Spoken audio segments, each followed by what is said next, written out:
How would you feel if you discovered that the reason you're still in the dark, trapped in a medication-shaped prison, wasn't actually your choice, but that Big Pharma hacked our culture and your brain to believe you can't live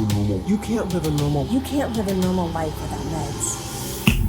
95% of people diagnosed with bipolar disorder have bought into lies sold to them by Big Pharma, reinforced by psychiatrists who have been trained to repeat the same mantra like a flock of possessed parrots. You must take your meds. You must take your meds. Which just leaves them trapped with side effects they hate, fearing to pursue getting off meds, while Big Pharma makes away with truckloads of cash. In this video, I'm going to expose the deplorable tactics used to condition you towards a lifelong dependence on psych meds. Now, without this discovery, your emotional struggle will stretch into a cycle that will continue year after year. You'll make choices dominated by fear and manipulation, and worst of all, it will prevent you from ever finding a safe way to gain freedom from meds. Now, before I get into how they forced you into a lifetime of meds, you need to first gain a little insight into how we adopt ideas in the first place. Take, for example, this. I grew up in a civilized house where we learned the value of administering the TP in the correct manner. Lesser cultured people have a lack of standards.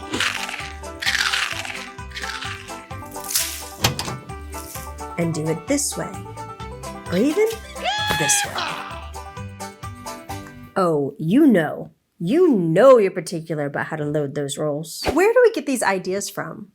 You weren't born with knowledge of how to handle TP. The same way we adopt the right way to handle toilet paper is the same way we adopt values and beliefs for our mental health. Take, for example, when you have a headache. You run to the medicine cabinet to pop a pill rather than drinking a big glass of water, stretching out your tight muscles, or evaluating why you had a headache in the first place. In America, we are raised on drugs, legal drugs, commonly called medication. We are given a vaccination schedule from birth and are discouraged to self-diagnose, even though everyone loves reading up on their symptoms and consulting with Dr. Google.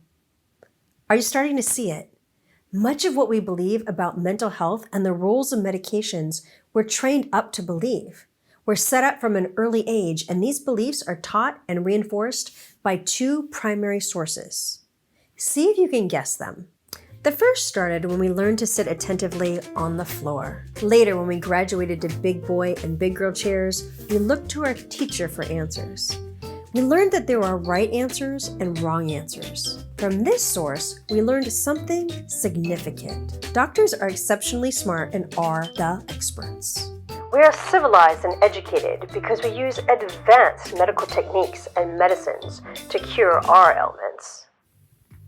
What's our second source? Our second source is composed of the books we read, the news we watch, as well as scrolling through Facebook, and also through our conversations with friends and family.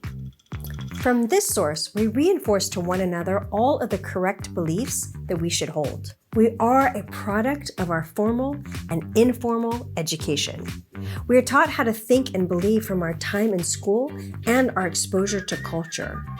Sadly, we're taught that meds are the go-to from both, and we pick up many other concerning beliefs that keep us trapped. While some beliefs, values, and way of doing things may be harmless, like how you handle toilet paper, others are causing you unnecessary pain and suffering.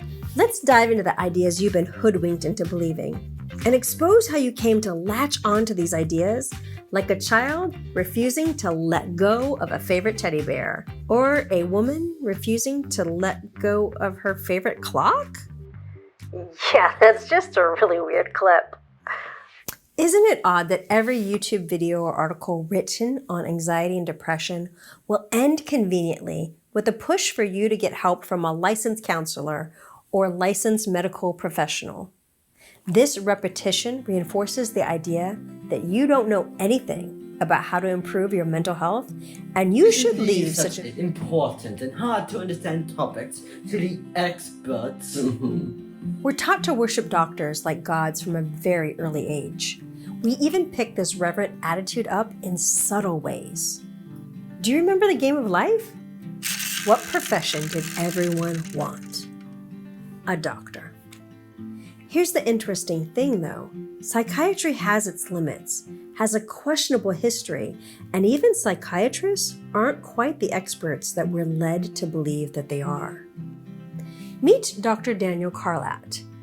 He's a psychiatrist who came clean in his book titled Unhinged: The Trouble with Psychiatry, a doctor's revelation about a profession in crisis.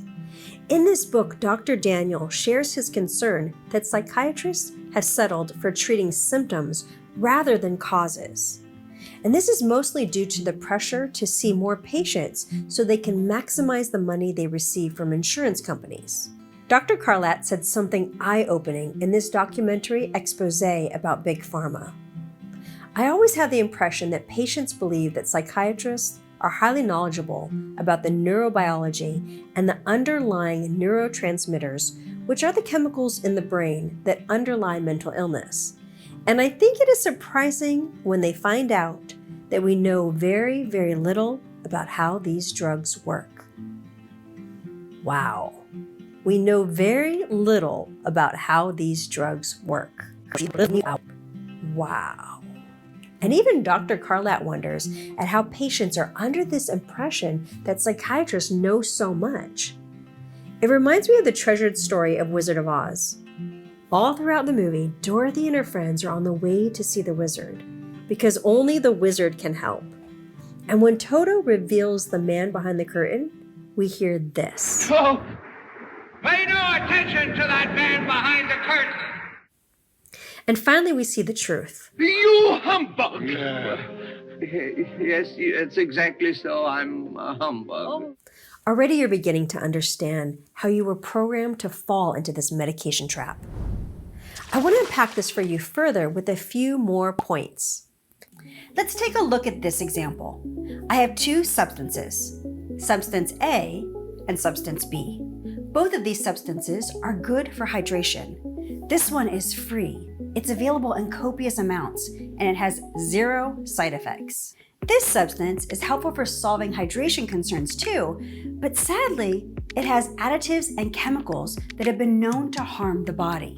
As substance A is a natural substance, companies have had difficulty selling this product. But substance B, this can be patented and promoted. Have you ever seen these images? I know I have. So when I get really thirsty after a run, so thirsty, I need Gatorade. Gatorade? Are you kidding?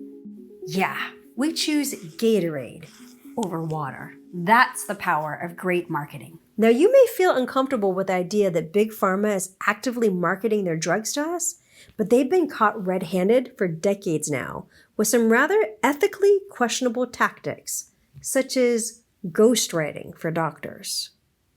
Big Pharma has effectively used campaigning to get us to believe that the only answer for those with bipolar disorder is medication. Yes, there is a place for medications, but there are other options that you're likely not even aware of due to the way you've been influenced.